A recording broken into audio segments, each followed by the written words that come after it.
Hello dear friends, welcome back. और आज हम लोग अपनी इस ज्योग्राफी के जर्नी को आगे बढ़ाते हुए लेकर के चलते हैं आपको जहां पर मैंने आपको छोड़ा था। और सौर मंडल के उन 8 ग्रहों के बारे में हम लोग समझेंगे जिसके विषय में हमने कल क्लास को स्टॉप किया था। तो दोस्तों, अब समझते हैं हम लोग कि कौन कौन सी ग्रह की क्या क्या अवस्थिति है। तो हमारे सौर मंडल में कुल 8 ग्रह हैं। इन 8 ग्रहों को 2 भागों में वर्गीकृत किया गया है। नंबर 1 भाग क्या है? पार्थिव ग्रह। और दूसरा है जोवियन ग्रह। बच्चा, जो पार्थिव ग्रह है वो अपेक्षाकृत अधिक घनत्व वाले हैं, छोटे ग्रह हैं और सूर्य के समीप ग्रह हैं। इनके चट्टानी और अधिक घनत्व होने के कुछ कारण हैं जो मैं आपको बताने जा रहा हूं, जो पिछली कक्षा में नहीं बताया गया था। क्या है वो? तो नंबर 1 कारण ये है कि पार्थिव ग्रह जो है वो सूर्य के निकटतम ग्रह हैं, इसलिए ये इसके इन ग्रहों का तापमान जो है वो बहुत अधिक होता है, जिसके कारण गैसें संघनित नहीं हो पाती। और गैसों के संघनन न हो पाने के कारण इनका जो घनत्व है वो बहुत ज़्यादा होता है और छोटे ग्रह हो जाते हैं। इनका आकार बड़ा नहीं हो पाया। पहला कारण ये हुआ। दूसरा ये कि इनकी इनकी जो गैसें निकल रही थी वो सौर पवनों की प्रवाह के कारण इनसे दूर चली जाती हैं और ये उन्हें अपने पास नहीं रख पाते। और तीसरी बात ये भी है कि इनका जो आकार छोटा है, इसलिए ये ग्रह उन गैसों को अपनी ओर आकर्षित नहीं कर पाते, क्योंकि इनका गुरुत्वाकर्षण भी कम होता है इनके आकार के कारण। बात समझ में आई क्या? क्लियर? जैसे मैंने आपको कल भी बताया था कि सूर्य से दूरी के अनुसार कई बार एग्जाम में प्रश्न पूछे जाते हैं। तो एक बार और समझ लेते हैं कि किस प्रकार से ग्रह व्यवस्थित हैं हमारे सौरमंडल में। तो सूर्य के सबसे निकटतम ग्रह जो है वो है आपका बुध, यानी मरकरी। बुध सौर मंडल का सबसे छोटा ग्रह है। ये एक ऐसा ग्रह है जिसके पास अपना खुद का वायुमंडल नहीं है। ठीक है, बुध के पास खुद का वायुमंडल नहीं है। ये सबसे छोटा ग्रह है, सूर्य के सबसे समीपतम ग्रह है। और इस ग्रह के सतह पर हाइड्रोजन की परत पाई जाती है। बुध ग्रह के पास कोई उपग्रह नहीं है। फिर इसके बाद आता है वीनस, यानी शुक्र ग्रह। शुक्र ग्रह के बाद है अर्थ। अर्थ के बाद मार्स। मार्स के बाद फिर आपका जुपिटर है, सैटर्न है, यूरेनस है। फिर उसके बाद आपका नेपच्यून है। और नेपच्यून के बाद एक बेल्ट है जिसे हम कहते हैं क्यूपर बेल्ट। उस क्यूपर बेल्ट में विभिन्न प्रकार के कॉमेट्स पाए जाते हैं जिसे हम धूमकेतु कहते हैं। और उस कॉमेट में, सॉरी, इस क्यूपर बेल्ट में यदि कोई एस्टेरॉइड पाया जाता है तो उस एस्टेरॉइड को प्लूटॉइड कहा जाता है। ठीक है। फिर अब एक एक ग्रह को उठा करके हम पढ़ते हैं, एक एक ग्रह के बारे में। इसे आप नोट कर ही लिए होंगे या स्क्रीनशॉट ले लिए होंगे। आगे बढ़ते हैं, हम लोग अपनी क्लास को आगे बढ़ाते हैं।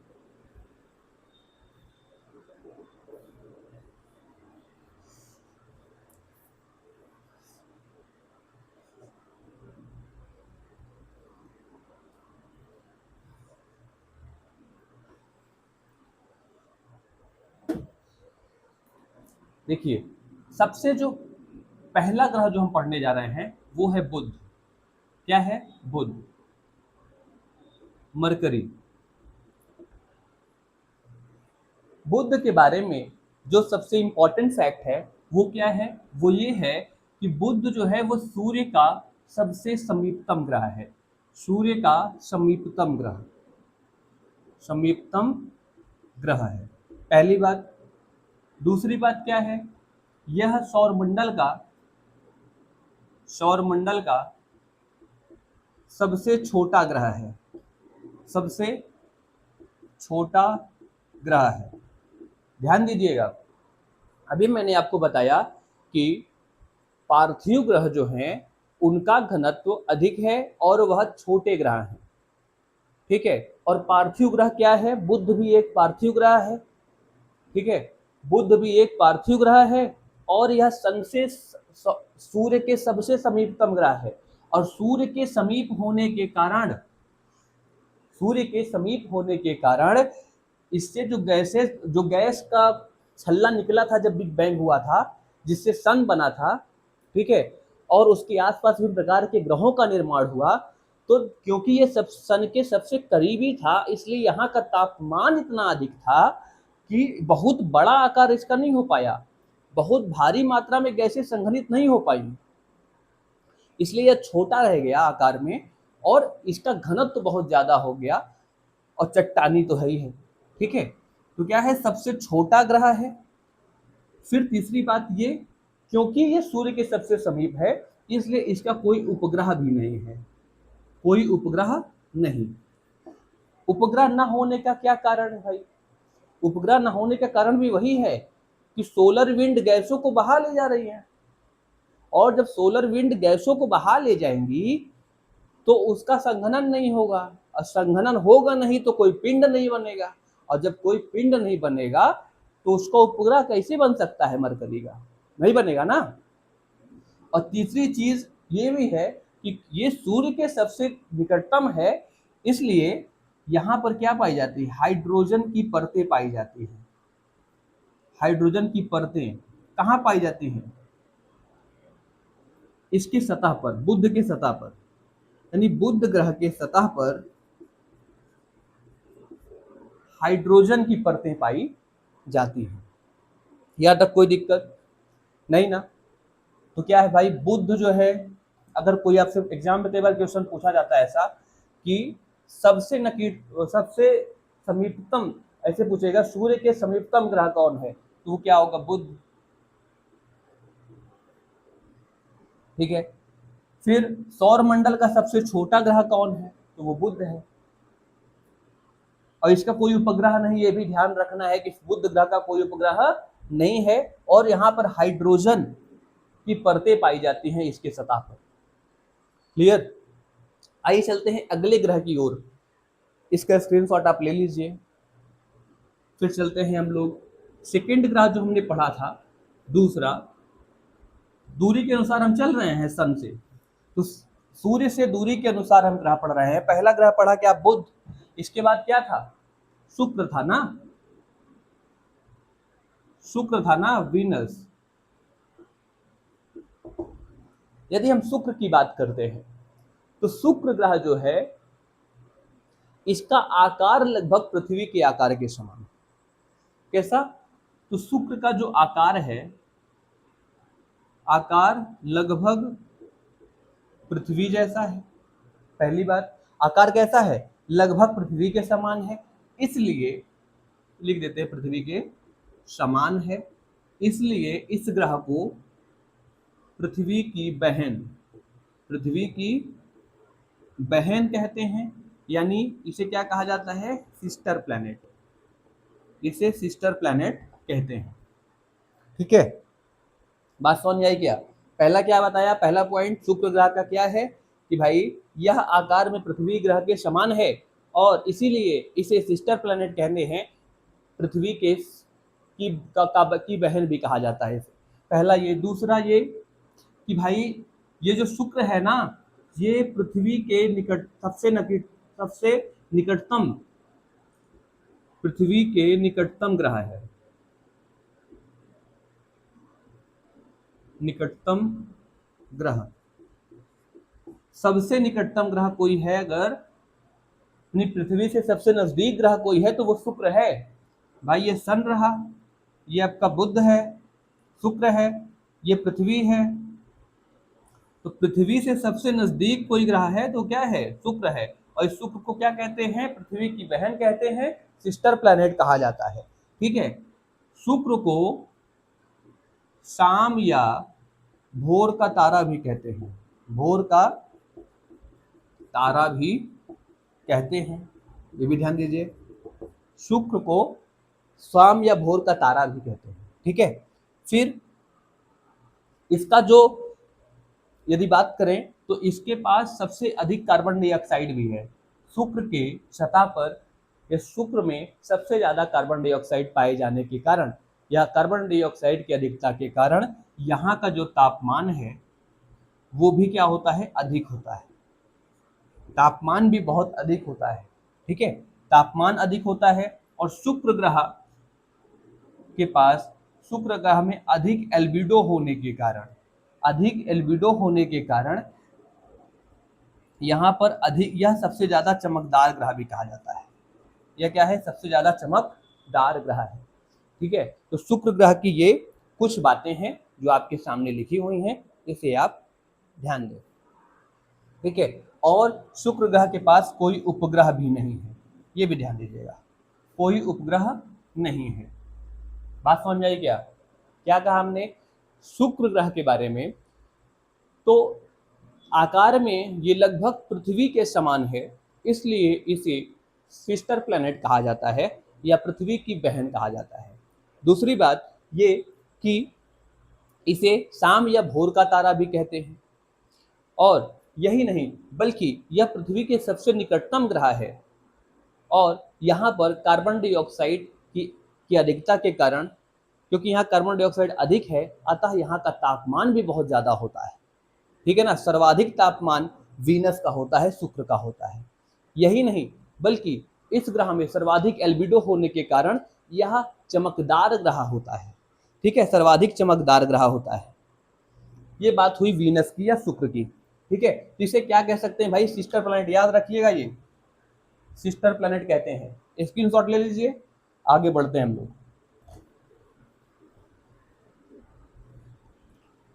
तो दो ग्रह के बारे में अभी तक आपने पढ़ा, एक क्या है, बुध है, दूसरा है शुक्र। बुध जो है वो सबसे निकट, सबसे समीपतम कह लें हम लोग, समीपतम ग्रह कोई है सन के तो वो बुध है। उसके बाद क्या है, शुक्र है। और शुक्र के बाद क्या आता है, बुध, शुक्र, पृथ्वी, मंगल। तो पृथ्वी के बारे में तो हम लोग विस्तृत चर्चा करेंगे। ठीक है ना, अभी तक दो ग्रह के बारे में पढ़ा, एक बुध और दूसरा शुक्र। ये दोनों ग्रह ऐसे ग्रह हैं जिनके पास खुद का वायुमंडल नहीं है, जिनके पास कोई उपग्रह नहीं है। ठीक है ना, क्लियर। अब अगला जो ग्रह है वो हम पढ़ने जा रहे हैं मंगल के बारे में, क्योंकि हम पृथ्वी को विस्तार पूर्वक पढ़ेंगे। ठीक है, तो मार्स या मंगल ग्रह के बारे में कुछ इंपॉर्टेंट पॉइंट्स जो हैं उसके विषय में हम लोग थोड़ा सा समझ लेते हैं। तो बेटा मार्स जो है या मंगल ग्रह जो है, इसकी सतह पर लोहे के ऑक्साइड पाए जाते हैं, इसलिए ये लाल रंग का हमें दिखाई पड़ता है। ठीक है, तो कई बार इसे लाल ग्रह भी कहा जाता है। तो लाल रंग का ग्रह कौन सा है, तो वो है क्या है, मंगल। लोहे के ऑक्साइड सबसे अधिक कहाँ पाए जाते हैं, मंगल की सतह पर। ठीक है ना, क्लियर।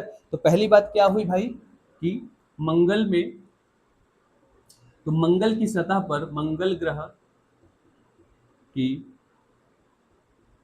सतह पर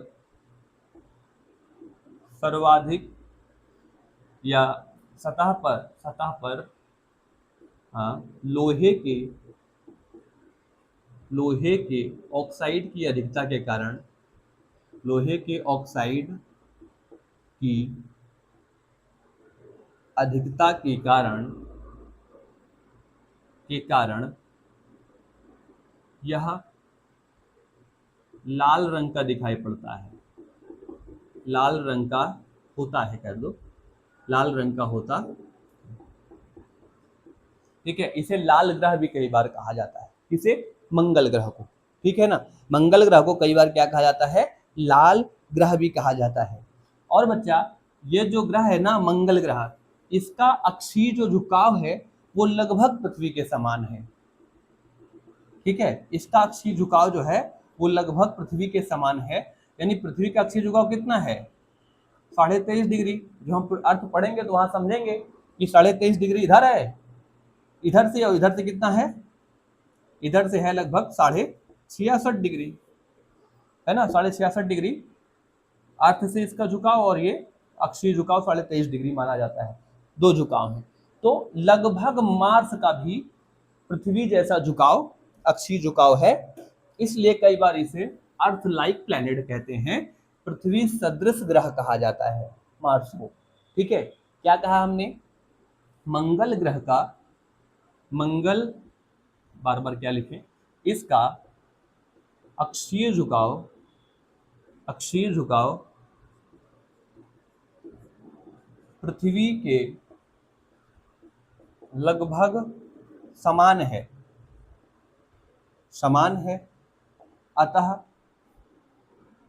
इसे पृथ्वी सदृश ग्रह कहते हैं। पृथ्वी सदृश ग्रह, या कह ले हम earth like planet, earth like planet कहते हैं, अर्थ लाइक प्लैनेट कहा जाता है इसे। ठीक है, और मंगल ग्रह के पास दो उपग्रह हैं, एक का नाम है फोबोस, फोबोस, और दूसरा का नाम है डिमोस। ये दो उपग्रह हैं इसके पास, दो उपग्रह, ध्यान दीजिए। हमने अभी तक 3 ग्रहों के बारे में पढ़ा। पहला था बुध, दूसरा था शुक्र, तीसरा है मंगल। बुध के पास एक भी उपग्रह नहीं है, शुक्र के पास एक भी उपग्रह नहीं है। उसके बाद आते है नंबर पृथ्वी का, तो पृथ्वी तो हमने पढ़ा नहीं, लेकिन पृथ्वी के पास एक उपग्रह है जिसे हम चंद्रमा के नाम से जानते हैं। इसके पश्चात आता है मंगल। मंगल के पास कितने उपग्रह हैं? 2। ध्यान दीजिएगा, कई बार इसको मिलान करने के लिए क्वेश्चन आ जाते हैं कि निम्नलिखित में से निम्नलिखित का सही मिलान कीजिए, और ग्रह लिखा रहे, उपग्रह लिखा रहेगा और उपग्रह की संख्या लिखी रहेगी। ठीक है, तो उसके विषय में हम अभी चर्चा करेंगे। पहले इसको आप नोट कीजिए और समझिए बेहतर तरीके से। देखो, मैंने अभी दो चीजें बताई हैं। एक बताई क्या कि सिस्टर प्लैनेट या पृथ्वी की बहन किस ग्रह को कहते हैं? तो शुक्र को। पृथ्वी की बहन किस ग्रह को कहते हैं? शुक्र को। अर्थ लाइक प्लैनेट कौन है? मंगल। अर्थ लाइक प्लैनेट कौन है? मंगल। पृथ्वी की जुड़वा बहन कौन है? शुक्र। अर्थ लाइक प्लैनेट क्यों कहा गया? अर्थ लाइक प्लैनेट क्यों कहा गया? क्योंकि मंगल ग्रह का अक्षीय झुकाव पृथ्वी के अक्षीय झुकाव के लगभग समान है, इसलिए। और उसे जुड़वा बहन क्यों कहा गया? क्योंकि उसका आकार लगभग पृथ्वी जैसा है। जितना पृथ्वी का आकार है उतना आकार किसका है? शुक्र का। दोनों का कारण अलग है, दोनों के नाम अलग हैं। ध्यान दीजिएगा, बहुत इंपॉर्टेंट है। इसको नोट कर लीजिए, फिर आगे हम लोग बढ़ते हैं अगले ग्रह की तरफ। हो गया होगा। देखो, अब समझते हैं हम लोग बृहस्पति के बारे में। बेटा, बृहस्पति जो है ना, वो हमारे सौरमंडल का सबसे बड़ा ग्रह है। सौरमंडल का आकार में सबसे बड़ा ग्रह कोई है तो वो है बेटा बृहस्पति। क्या है? बृहस्पति है, जुपिटर है। जो जो एस्टेरॉइड बेल्ट के बाद है सबसे पहला उपग्रह कोई, पहला ग्रह कोई है तो वो क्या है? जुपिटर है या बृहस्पति है। तो आइए समझते हैं हम लोग बृहस्पति के बारे में। बृहस्पति, जुपिटर, बृहस्पति या जुपिटर के बारे में। ठीक है, तो जो बृहस्पति है, बृहस्पति ये सौरमंडल का सबसे बड़ा उपग्रह, सबसे बड़ा ग्रह है। सौरमंडल का, सौरमंडल का सबसे बड़ा ग्रह,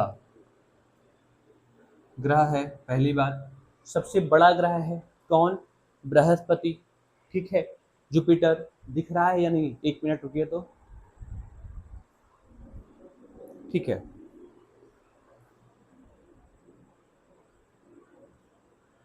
ठीक है। अब पहली बात तो ये हुई। दूसरा, इसे गैसीय ग्रह भी कहते हैं, इसे गैसीय ग्रह भी कहा जाता है, गैसीय ग्रह भी कहा जाता है। ध्यान दीजिएगा, पहला क्या है? सौरमंडल का सबसे बड़ा ग्रह। दूसरा क्या है? इसे गैसीय ग्रह भी कहते हैं। ठीक है, और तीसरी बात ये कि इसके चारों ओर, इसके चारों ओर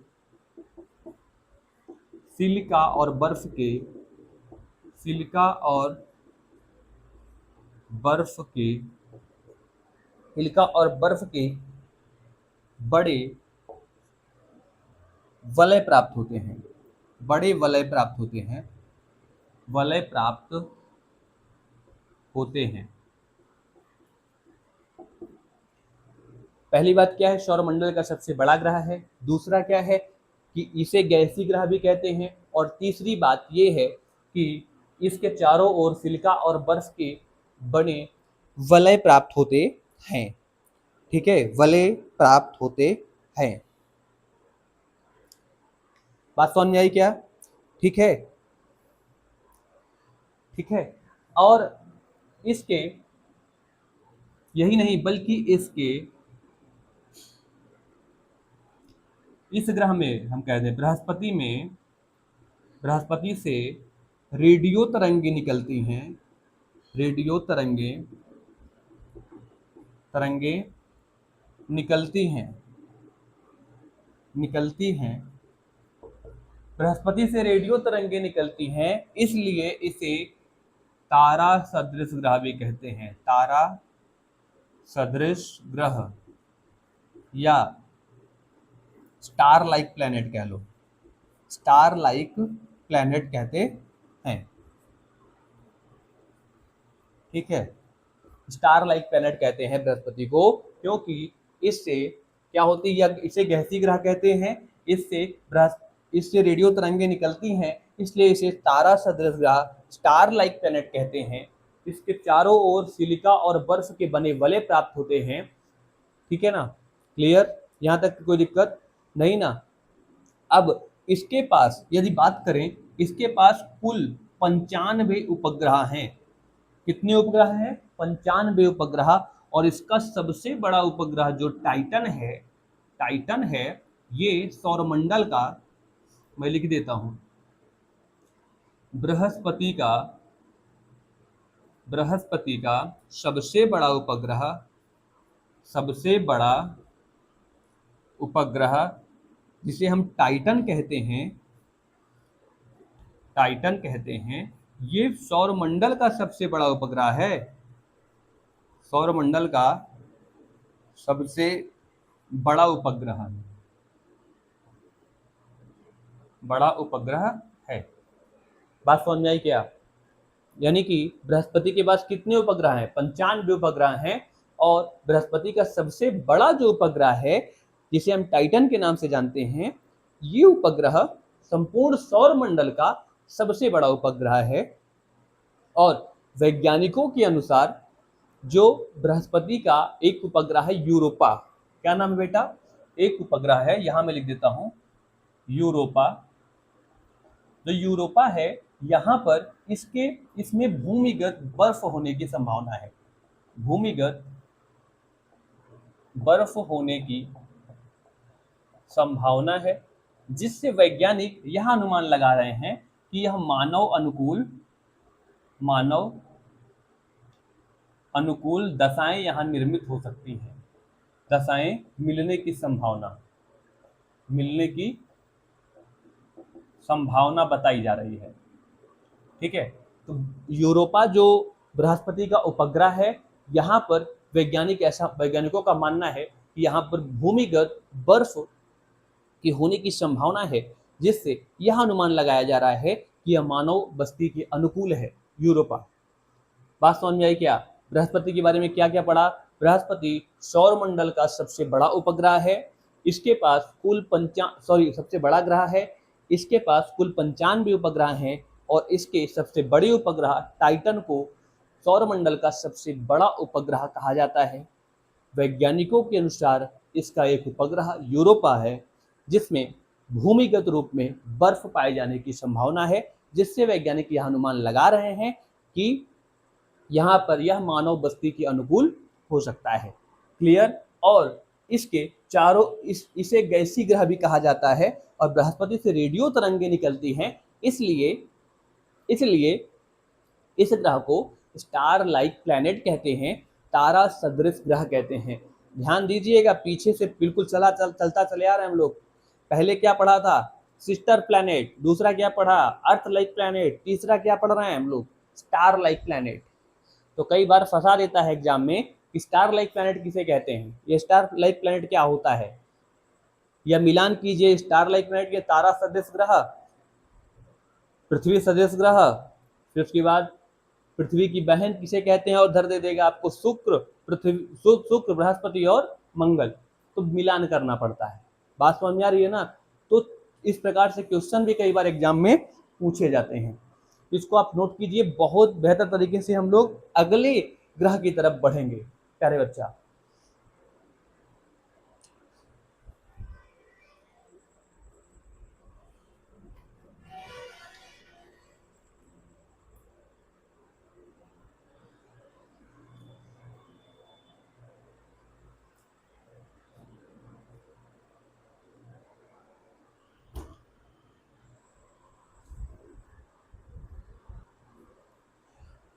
तो बृहस्पति सौर मंडल का सबसे बड़ा उपग्रह है।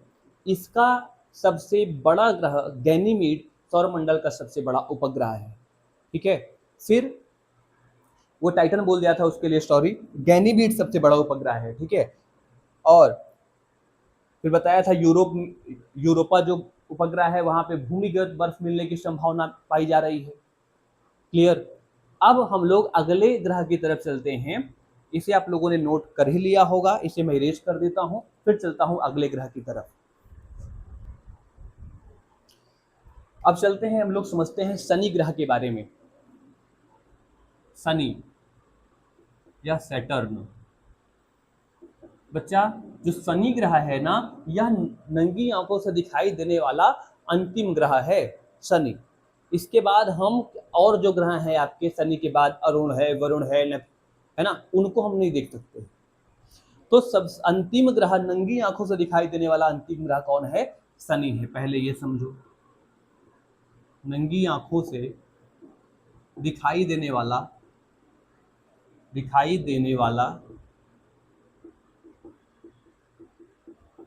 अंतिम ग्रह है। अंतिम ग्रह कौन है, तो शनि है। बात समझ में आई। फिर दूसरी बात यह है कि शनि के पास सबसे ज्यादा उपग्रह हैं। ये सर्वाधिक उपग्रह वाला ग्रह है, सर्वाधिक उपग्रह वाला ग्रह। तो कितने उपग्रह हैं टोटल, 146। कितने उपग्रह हैं, 146। बात समझ में आई क्या, 146 उपग्रह हैं। और दोस्तों वहां जो मैंने बोल दिया था अभी आपको, एक्सट्रीमली सॉरी उसके लिए, बृहस्पति, ये टाइटन इसका जो है वो सबसे बड़ा उपग्रह है। और टाइटन एकमात्र ऐसा उपग्रह है शनि का या पूरे हमारे सौरमंडल का जिस उपग्रह का स्वयं का वायुमंडल है। और इससे वैज्ञानिक यह अनुमान लगाते हैं कि ये जो है ना, ये मानव अनुकूल उपग्रह है, मानव अनुकूल दशाएं यहाँ पे पाई जाती हैं टाइटन के पास। ठीक है, टाइटन बृहस्पति का उपग्रह नहीं है, टाइटन किसका है, शनि का उपग्रह है। ध्यान दीजिएगा पिछली बातों को, उसको मैं यहाँ पे करेक्ट कर रहा हूँ। ठीक है ना, वहां थोड़ी गलती हुई है, उसको अगर हो तो वहां पे काट के वहां पे क्या लिखेंगे आप, वहां पे क्या था, वो गैनीमीड था। बृहस्पति का सबसे बड़ा उपग्रह गैनीमीड, जो सौर मंडल का सबसे बड़ा उपग्रह है। ठीक है, और शनि का सबसे बड़ा उपग्रह कौन है, टाइटन। और इस उपग्रह के पास ऐसा एकमात्र ऐसा उपग्रह है पूरे सौरमंडल का जिसके पास स्वयं का वायुमंडल है। ठीक है ना। तो शनि का एकमात्र, शनि की बात कर रहे हैं हम लोग, तो शनि का सबसे बड़ा उपग्रह, लिख दें, शनि का सबसे बड़ा उपग्रह, सबसे बड़ा उपग्रह टाइटन, टाइटन है। ठीक है, सबसे बड़ा उपग्रह कौन है, शनि का, टाइटन। और टाइटन यहां पर मानव बस्ती के अनुकूल दशाएं प्राप्त हो रही हैं, यह भी हमने आपको बताया। तो टाइटन है, यह एकमात्र, यह हमारे सौरमंडल का एकमात्र उपग्रह है जिसका स्वयं का वायुमंडल है, स्वयं का वायुमंडल है। ठीक है, जिसका स्वयं का वायुमंडल है। इसके अनुसार वैज्ञानिक ऐसा अनुमान लगाते हैं कि यहाँ पर क्या है, मानव बस्ती के अनुकूल दशाएं, मानव बस्ती अनुकूल दशाएं हैं। ठीक है, ऐसा किनका मानना है, हमारे वैज्ञानिकों का मानना है। बात समझ में आई क्या? और मैंने आपसे बता ही दिया यह 148 शनि जो है नंगी आंखों से दिखाई देने वाला सबसे अंतिम ग्रह है। ये सर्वाधिक उपग्रहों वाला ग्रह है और इसका सबसे बड़ा उपग्रह टाइटन, जिसका स्वयं का वायुमंडल है। संपूर्ण सौरमंडल में एकमात्र उपग्रह टाइटन है जिसके पास स्वयं का वायुमंडल है। और इसके अनुसार वैज्ञानिक यह अनुमान लगाते हैं कि यह मानव बस्ती के अनुकूल दशाएं इस उपग्रह के पास हैं। यहाँ तक कोई दिक्कत हो बताइए? कोई दिक्कत नहीं ना। इसके बाद मैं आपको बताऊं तो शनि के चारों ओर, अभी आपने जब देखा होगा जो सौरमंडल जो हम लोग पढ़ रहे थे, तो पहले बुध, फिर उसके बाद वीनस, वीनस के बाद अर्थ, मार्स, जुपिटर, फिर सैटर्न। और ये सैटर्न के चारों ओर एक वलय, एक छल्ले, कई वलय नुमा आकृति थी ना, थी कि नहीं थी? तो उस जो वलय नुमा आकृति थी, शनि के चारों ओर बर्फ के कण और छल्ले पाए जाते हैं, छल्ले पाए जाते हैं। ठीक है, और इसके पास 146 उपग्रह भी है। तो इन उपग्रहों और इस छल्ले को मिलाकर, इस वलय को मिला करके ये एक गैलेक्सी नुमा आकृति को जन्म देता है। इसलिए इस ग्रह को, शनि को, इसलिए इस शनि यानी इस ग्रह को आकाश गंगा सदृश ग्रह भी कहा जाता है। बात समझ कि नहीं? शनि को क्या कहते हैं? आकाश गंगा सदृश ग्रह। क्यों कहते हैं? क्योंकि शनि के पास एक बर्फ कणों का एक वलय, विभिन्न प्रकार के वलय हैं। ठीक है, रिंग पाई जाती है और उस रिंग के अतिरिक्त इसके पास 146 उपग्रह हैं, 146 सैटेलाइट्स हैं। इस कारण से यह आकाश गंगानुमा आकृति को जन्म देता है। इसलिए इसे क्या कहते हैं? आकाश गंगा सदृश ग्रह, गैलेक्सी लाइक प्लैनेट कहते हैं। क्लियर? इसको नोट कर लीजिए आप लोग कि शनि के चारों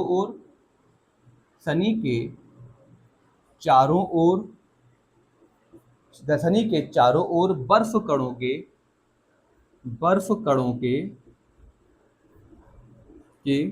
वलय, बर्फ कणों के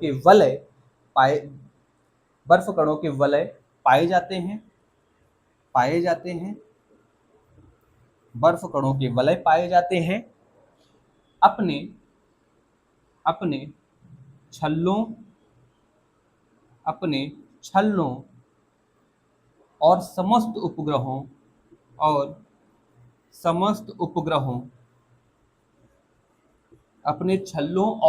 उपग्रहों के साथ यह आकाश गंगा की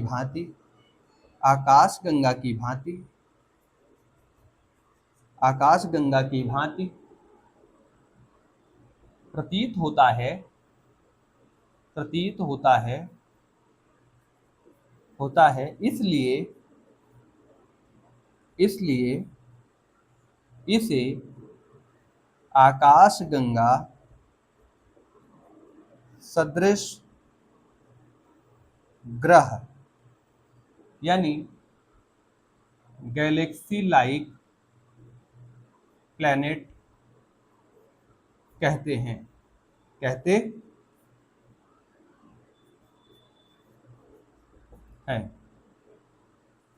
ठीक है, बात समझ में आई क्या? मैंने क्या बताया? शनि के बारे में बताया कि भाई शनि जो है वो अंतिम ग्रह है जिसे हम नग्न आंखों से देख सकते हैं। दूसरी बात क्या बताई? दूसरी बात ये बताई कि यह सबसे बड़ा सर्वाधिक उपग्रहों वाला ग्रह है। शनि सर्वाधिक उपग्रहों वाला ग्रह है, यानी कि उपग्रहों की दृष्टि से सबसे बड़ा ग्रह कौन हो गया? शनि। दूसरी बात, इसके पास कितने उपग्रह हैं? 146 उपग्रह हैं। इन 146 उपग्रहों में से जो सबसे बड़ा उपग्रह है जिसका नाम है टाइटन, वह हमारे सौरमंडल का एकमात्र उपग्रह है जिसके पास खुद का वायुमंडल है। ठीक है, और इसी आधार पर वैज्ञानिक यह अनुमान लगाते हैं कि इस उपग्रह के पास क्या है, मानव बस्ती की अनुकूल दशाएं हैं। ठीक है, और फिर क्या बात बताई, इसके बाद बताया मैंने आपको कि शनि के चारों ओर बर्फ के छल्ले, बर्फ के वलय पाए जाते हैं, और इन बर्फ के वलय और अपने उपग्रहों के साथ यह आकाश गंगा की भांति दिखाई पड़ता है, इसलिए इसे आकाश गंगा सदृश ग्रह भी कहते हैं। ठीक है, इसलिए इसे आकाश गंगा सदृश ग्रह या गैलेक्सी लाइक प्लैनेट कहा जाता है। यहाँ तक कोई दिक्कत हो बताइए? कोई दिक्कत नहीं ना। अब देखो हमने क्या क्या पढ़ा, पहले मैंने आपको बताया बुध, फिर बताया शुक्र। शुक्र को क्या कहते हैं? Sister planet. मार्स को क्या कहते हैं?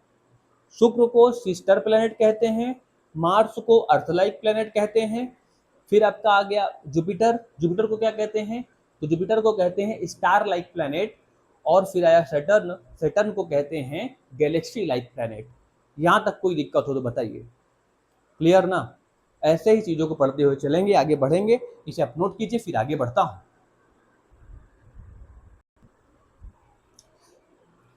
अब आइए चलते हैं हम लोग अरुण ग्रह के बारे में पढ़ते हैं। अरुण ग्रह जिसे हम लोग क्या कहते हैं? यूरेनस। Sorry, Uranus. तो अरुण ग्रह जो है, ये ग्रह यदि हम बात करें तो ये इसे लेटा हुआ ग्रह कहते हैं। क्या कहते हैं इसको? लेटा हुआ ग्रह कहते हैं। ध्यान दीजिएगा, इसे लेटा हुआ ग्रह कहते हैं। लेटा हुआ ग्रह क्यों कहते हैं? क्योंकि इसका अक्षीय झुकाव जो है ना, इसका अक्षीय झुकाव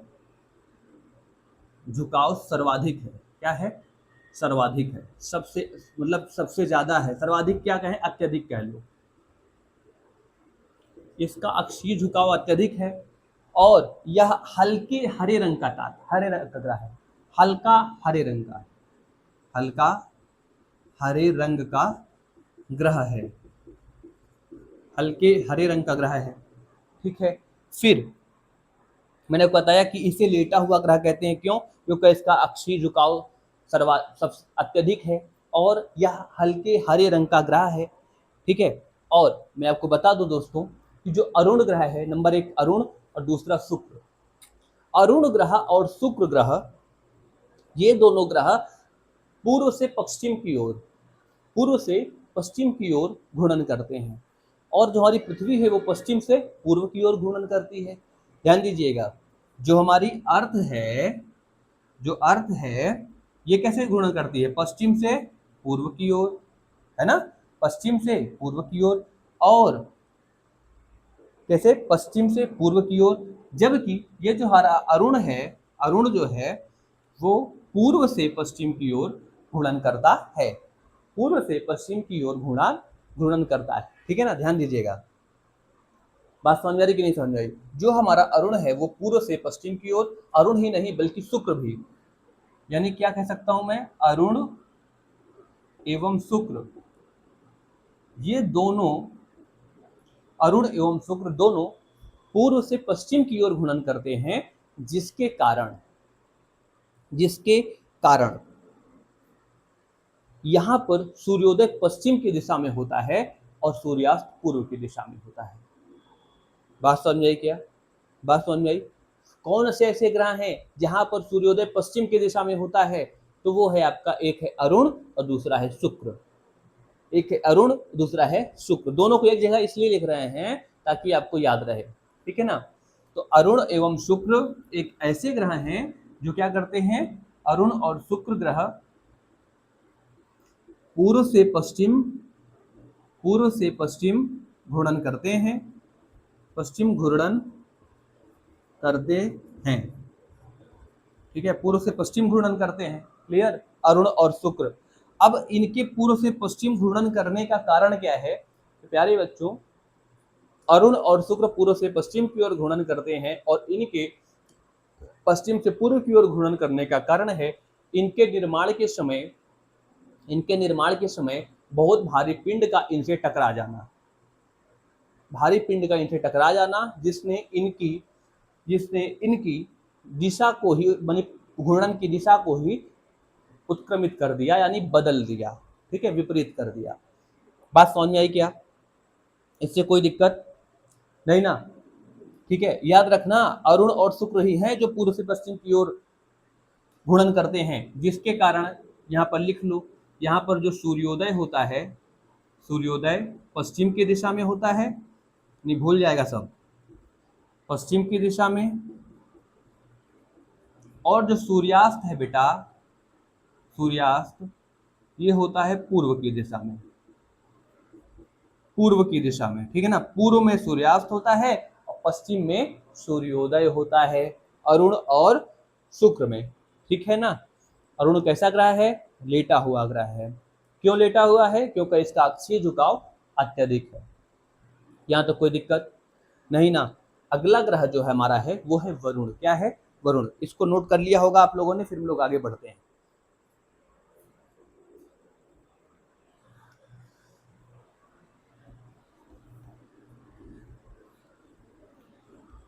देखिए नेक्स्ट है आपका नेपच्यून या वरुण, जिसे हम कहते हैं नेपच्यून। देखो जो नेपच्यून है बेटा, ये सूर्य से सर्वाधिक दूरी पर स्थित ग्रह है। सूर्य से सर्वाधिक दूरी पर स्थित ग्रह कोई है तो वो क्या है, वरुण है। तो पहला पॉइंट क्या लिख लेंगे इसमें कि यह सूर्य से अधिकतम दूरी पर स्थित, अधिकतम दूरी पर स्थित ग्रह है, ठीक है, पहली चीज। दूसरी चीज क्या, वरुण के बारे में, पहली चीज क्या, यह सूर्य से अधिकतम दूरी पर स्थित ग्रह है और यह नीले रंग का, यह नीले रंग का प्रतीत होता है, प्रतीत होता है। बस इसके बारे में केवल इतनी ही बातें हैं। और कुछ चीजें मैं आपको बता दूं यहाँ पे बच्चा, कि जो ग्रह हैं और उपग्रह हैं उसके बारे में, ठीक है। एक दो, एक उपग्रह, दो उपग्रह, फिर 95 उपग्रह बृहस्पति का हो गया, 146 आपका शनि का हो गया, 28 आपका अरुण का हो गया और 16 आपके वरुण का हो गया, 5 आपका प्लूटो हो गया। देखो एक ग्रह किसका है, पृथ्वी का एक ग्रह है। मंगल के पास दो ग्रह हैं, फोबोस डिमोस। 95 ग्रह किसके हैं, तो बृहस्पति के हैं, बृहस्पति के 95 ग्रह हैं। शनि के पास 146 ग्रह हैं, अरुण के पास कुल 28 ग्रह हैं और फिर वरुण के पास आपके 16 ग्रह हैं। और प्लूटो, जिसे अब ग्रहों की श्रेणी में से हटाकर बौने ग्रह की श्रेणी में रख दिया गया है, उसके पास कुल 5 उपग्रह हैं। इसे बौना ग्रह कहते हैं, बौना ग्रह कहते हैं किसे, प्लूटो को, ठीक है। और इसके लिए 2006 में एक अलग से श्रेणी ही बना दी गई है जिसे क्या कहते हैं, प्लूटोइड। तो इसको जरूर याद कीजिए, कई बार ये एग्जाम में पूछा जाता है मिलान करने के लिए कि किसके पास कितने उपग्रह हैं। तो वरुण के पास कितने उपग्रह हैं बेटा, वरुण के पास कुल 16 उपग्रह हैं, अरुण के पास 28 उपग्रह हैं, शनि के पास 146, बृहस्पति के पास 95, फिर मंगल के पास की बात करें तो भाई का 2 उपग्रह और पृथ्वी के पास 1 उपग्रह है जिसे हम चंद्रमा कहते हैं। यहाँ तक की बात क्लियर हो गई होगी। तो दोस्तों अभी हम अपनी क्लास को यहीं पे विराम देते हैं और मिलते हैं अगली क्लास में, और वहाँ मैं आप लोगों को समझाऊंगा कि एस्टेरॉइड क्या होते हैं, एस्टेरॉइड बेल्ट क्या होती है। जैसा हमने अभी देखा था कि एस्टेरॉइड बेल्ट के लेफ्ट साइड में आपके पार्थिव ग्रह हैं और राइट साइड में आपके जोवियन ग्रह हैं। तो वो एस्टेरॉइड बेल्ट होती क्या है, फिर आपका मैं आपको बताऊंगा कि ड्वार्फ प्लैनेट क्या होते हैं, फिर आपका एक लास्ट में बताया था मैंने आपको कुइपर बेल्ट वो क्या होती है, और वहां पर यदि कोई बौना ग्रह है तो उसे प्लूटॉइड कहते हैं। तो कैसे कहते हैं, उन सब विषयों के बारे में हम लोग अगली क्लास में चर्चा करेंगे। तब तक के लिए कि आप हंसते रहिए, मुस्कुराते रहिए, पढ़ते रहिए। नमस्कार, बाय बाय।